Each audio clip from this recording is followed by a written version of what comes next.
just staying healthy, training, always evolving. That's it, you know.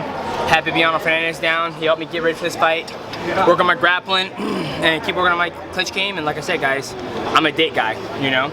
Regardless of, you know, shit, all we know, Henry Cejudo get hurt tonight. And then I can go, yo, Sergio, you want to get after it, man? Come on, take some money.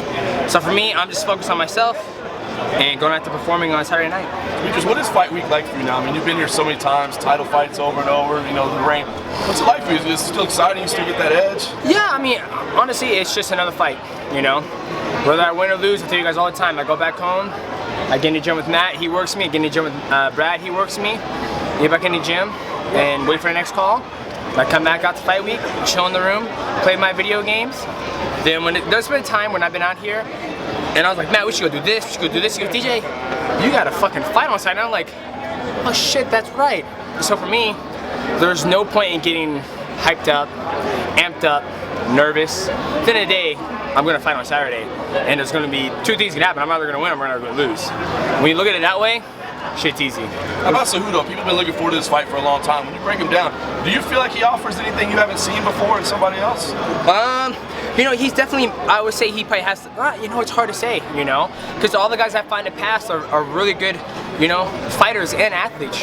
And those guys have competed longer in mixed martial arts than he has. I'm not saying that's something else, you know, he was doing other things in wrestling, but I fought the best of the best guys, like I truly have. And I've competed with the best in mixed martial arts. He's competed with the best in wrestling, and this is not wrestling, okay? And I'm sure he's gonna come out, he's gonna have no problem making weight, he's gonna be in real great shape. Just like the last 10 people I fought, shit, one guy was on EPO. If you don't know what EPO is, you need to go look up Lance Armstrong, okay? But yeah, I'm ready. I mean, I don't get married to where I'm fighting. They call like, hey, you're fighting Cejudo. Thank you, bye. That's how my conversations are with Dana White and Lorenzo. There's no, well, I don't know, that's a good idea, Dana. You know, I don't think the numbers will be good. I don't think nobody knows who this man is. That's not my thought process. I'm like, perfect, sounds good. If they were to call me and say, hey, you're fighting Joe Benavidez for the third time, April 23rd, Saturday, co-headline behind Jones and OSP or DC. My reaction would be, thank you, I'll see you then, bye. And that's how it should be for every single fighter, in my opinion. But they're not like, you ain't gonna make no money, dog, but that's just me. Is that something you had to learn, or was there ever a time when it was more emotional? No, ever since I was an amateur. I mean, I had a very long amateur career, and you know, Matt divulged why his plan for his fighters to have long amateur careers, and hope you guys can look at an embedded series if they use that part. But I agree with you, you know. I cover a background to where it's like, Matt will call me and goes, hey, there's a fight Saturday up in Edmonds at Axe Fighting. You want to fight? I'm like, sure. And he goes, and I was like, all right, sounds good. Going to fight, and it's like, all right, round one, you ready to fight? Perfect. Hit gloves, and it's like, all right, I have no idea what you can do or what you're about. If you're a grappler, striker, what? Then it makes me use all the concept that Matt has taught me in the gym to go out there and exploit something. So if I was to fight that man over there, I'd be like, let's fight. Boom. I will find my distance. I will find my range. And then I'm like, all right, I'm going to tear you apart now. What do you think then about the Conor McGregor situation, him being pulled from the UFC? Conor does what he wants. Conor does whatever he wants. And if Conor wants to retire, Conor can retire. He's got tools that spit fire. I don't know if you guys have seen it. But if the man wants to retire, he can do whatever he wants. But shout out, you know, good thing the UFC was like, yo, you know, if you're not going to come to the press conference, you know, we're going to have to pull you. Then Conor's like, sweet, thanks for the cheese, I'm out. They're just both doing their thing. Do you agree with his behavior, Conor's behavior? Do I agree with it? I mean, look, I've flown to Australia, coach, for, you know, I've flown to Australia, I've flown from Seattle to LAX, LAX to Sydney, Sydney to Brisbane, Brisbane to Melbourne, Melbourne to Sydney, Sydney to LAX, LAX back to Seattle, trained for 6 weeks, did the same thing and fought. So, you know, this is how I make my money, this is how I pay my bills, and ever since the UFC's ever asked me about anything or asked me to do something, I've never turned it down. I mean, you've been champion longer than he's been in the promotion.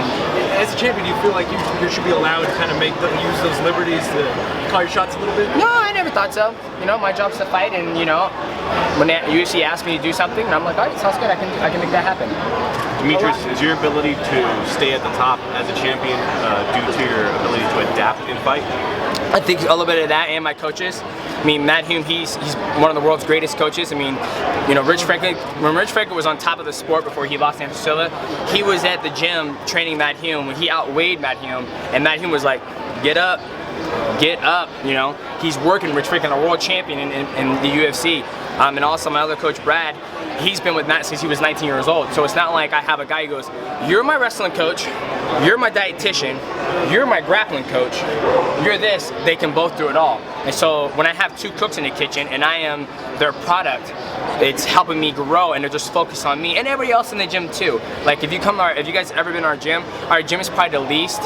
You guys will walk in here, you guys would not know that there's spiders out of that gym. Because we have people who train here who work at Google, Microsoft, kids, women, all of that. But we're very focused on building great fighters instead of trying to get all these guys in the UFC. With that said, do you feel that Matt doesn't get credit he deserves as a coach, and also you as the champion? Maybe, but Matt's not looking for that. You know, Matt's like, here goes, all right guys, DJ, get out of the way, I'm here next. Matt Hume here, ladies and gentlemen. Go ahead and start your questions. Matt Hume just wants the best for his athletes and his fighters. And for me, I just want the best. I'm taking care of myself and building my brand, and I'm fighting, competing, and defending my title. Speaking of your brand, are you aware that if you win on Saturday, this will be 8 title defenses for you, which will put you 3rd all time? Yes, I realize that. But you know, I can go out there and win, and I'm like, sweet, we won. Go home.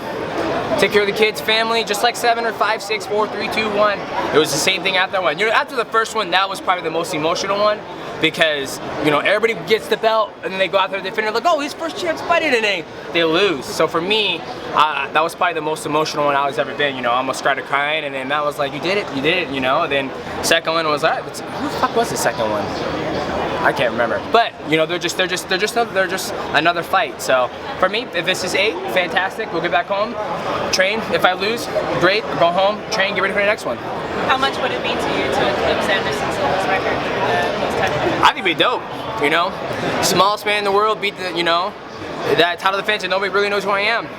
And they're like, I'm just like, hey, you're amazing. I was like, yeah, just paying these bills, dude. That's all. Like I like that calm demeanor about myself because I can relate to everybody in the room where it's like, dude, you know, what are you doing there? I was like, I think I'm gonna go, I gotta pressure wash the fence, paint it so HOA doesn't find me. And then I gotta send out a check to this person. Like, that's the shit I deal with every single day. I'm not the person who was like, Matt, wrap my hands, please. Matt, get my gloves on. Hey, is my chicken breast almost done, damn it? Somebody get that chicken breast up.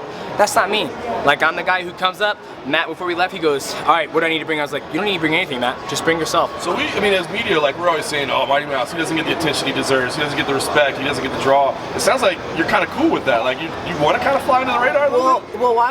I'm actually here like, you guys need to, call me, interview me. Everybody needs to buy the bit. Like, dude, this is what I'm about. I just display everything that I am able to do, and I can do a lot more than that. And this is mixed martial arts. It's not about me trying to create drama for you guys. If you guys want drama, please watch The Bachelor. Then you guys decide who should get the rose. Then you guys will have your drama filled. But for me, I'm here to fight. And ever since I've been under Matt Hume and Brad, it's not about, okay, you need to get in there, you need to create controversy. It's like, okay, how can we make you the perfect mixed martial artist?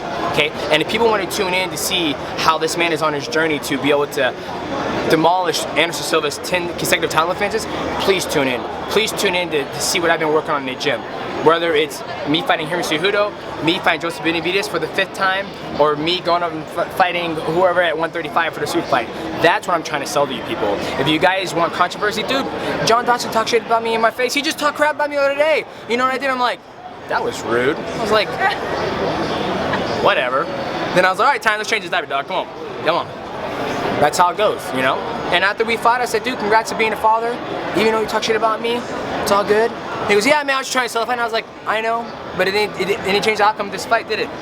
Have a good life. I wish you the best at 135, and take care. You just mentioned the super fight. You usually don't talk about it. You usually say, hey, slow down, I want to beat this record first. Yeah, don't get me wrong. I want to beat this record first, but at the same time, you know, if the money presents itself, then yeah, if the money's right, then yeah, I'll go and do it. But if it's not, if they're like, hey, we're going to pay you exactly the same thing when you go fight at Dump, no, that doesn't fucking make sense. So, you know, I'm focused on breaking that title defense. That's something I want to do. It's a goal of I set my own. I might break a title defense, I'm like, slow clap. I'm like, no worries, man. Thanks for the clap. Appreciate it, but I'm excited about it. If you did eclipse that record, though, do you feel like the fans would finally regard you as the #1 pound for pound? No. I mean, at one point in time, I was ranked #1 pound for pound in the world. John Jones farted and blew right past me. And he wasn't even in an octagon. He hadn't been in an octagon for a year and a half, so why would I get upset that, you know, if I was like sitting there on the computer and I'm like, I refreshed the UFC page, and next thing you know, I'm here, and I refreshed it, and John Joe was like, I'm like, motherfucker!